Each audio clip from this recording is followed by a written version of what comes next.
మన సీఎం రేవంత్ రెడ్డి కేరళ ఎలక్షన్స్కి వెళ్ళి అక్కడ డబ్బు కొట్టుకుంటూ నేను రైతు భరోసా ఇచ్చిన, రైతు బీమాలు ఇచ్చిన, తర్వాత 67,000 ఉద్యోగాలు ఇచ్చిన అని చెప్పేసి ఈ పినరాయికి ప్రచారం చేస్తున్నారు. పినరాయికి సవాల్ చేయడం జరిగింది. మీరు తెలంగాణకు వచ్చి మీరు చెక్ చూసుకోవచ్చు అని కూడా చెప్పిండ్రు. సో మీరు ఇలాంటి వ్యాఖ్యలు చేసినప్పుడు మీకేమనిపిస్తుంది?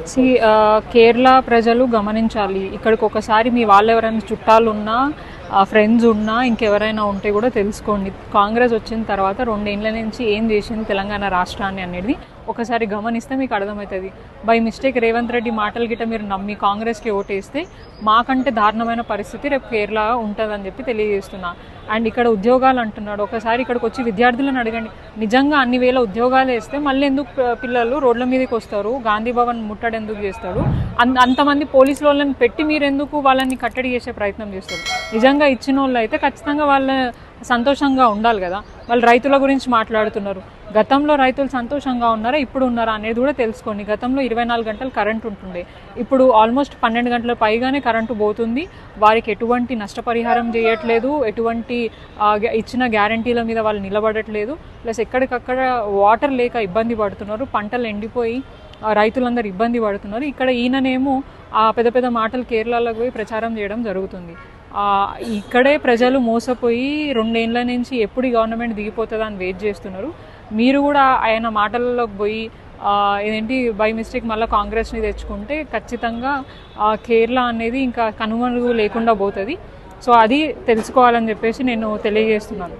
అంటే ఇప్పుడు 67,000 ఉద్యోగాలు ఇచ్చినా అని డంకా కొట్టుకుంటూ రేవంత్ రెడ్డి గారు చెప్పారు కదా, ఎంతవరకు నిజమంటారు? అది అస్సలు కూడా నాకు తెలిసి గత ప్రభుత్వం బీఆర్ఎస్లో ఉన్నప్పుడు ఇచ్చిన నోటిఫికేషన్స్ మాత్రమే జరిగినాయి. ఈయన వచ్చిన తర్వాత నాకు తెలిసి హార్డ్లీ 2-3 వేల కంటే ఎటువంటి నోటిఫికేషన్ వాళ్ళే ఇవ్వలేదు. వాళ్ళు ఏమన్నారు, ఇయర్లో ఎవ్రీ ఇయర్ 2 లక్షల ఉద్యోగాలు ఇస్తా అన్నారు. 2 లక్షల పక్కకు పెట్టు, 2,000 కూడా పూర్తి స్థాయిగా వాళ్ళు ఫుల్ఫిల్ చేయలేదు.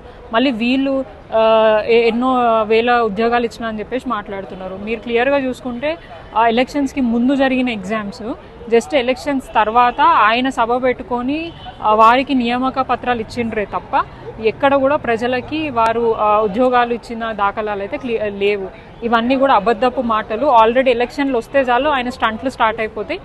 ఏవైతే 420 హామీలు చెప్పిండో అన్ని బోగస్. ఖచ్చితంగా అది ప్రజలకు ఇప్పుడు దాకా ఏమంటారు లబ్ధి చేకూర్చలేవు. అవన్నీ కూడా కేవలం ఒక ఫ్రీ బస్సు పేరుతోని నేనేదో చాలా గొప్ప చేసిన మహిళలను కోటీశ్వరులను చేసిన అని చెప్పేసి మాట్లాడుతున్నారు.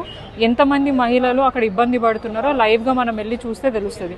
మీ మీడియా ఛానల్ ద్వారానే ఎంతోమంది మహిళలు వాళ్ళు స్వయంగా వీడియోలు రికార్డ్ చేసి బస్సులలో జరిగే ఇన్సిడెంట్స్ని కూడా వాళ్ళు చెప్పడం జరుగుతుంది.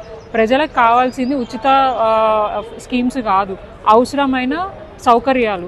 మీరు అవి కల్పించకుండా కేవలం ఫ్రీ బస్ లాంటివి ఇచ్చేసి మేము ఏదో అది చేసినాం ఇది చేసినాం అనేది కరెక్ట్ కాదు. ఫ్రీ బస్తో పాటు మీరు బస్సులు సంఖ్య పెంచాలి, దాని మెయింటెనెన్స్ చూసుకోవాలా. బస్ స్టాప్ల దగ్గర షెడ్స్ ఉన్నాయా లేదా, ఈ ఎండకి వానకి చచ్చిపోతున్నారు మహిళలందరూ, అవన్నిటిని కూడా గాలికి వదిలేసి కేవలం ఇట్లాంటి చిల్లర డబ్బాలు కొట్టుకుంటా వేరే రాష్ట్రాలకు పోయి అబద్ధాలు చెప్పుకుంటా మోసం చేస్తున్నారు. ఇక్కడ ప్రజలను మోసం చేసింది సరిపోకగా ఇప్పుడు కేరళకు పోయి అక్కడ కూడా మోసపు మాటలు చెప్పి ఓట్లు దండుకునే ప్రయత్నం చేస్తున్నారు.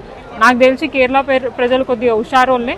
ఇట్లాంటి కాంగ్రెస్ వాళ్ళ మాట నమ్మకుండా నిజాయితీగా వాళ్ళకి మంచి చేసిన పార్టీకి వాళ్ళు నమ్మి ఓటేస్తారని భావిస్తాను. Thank you.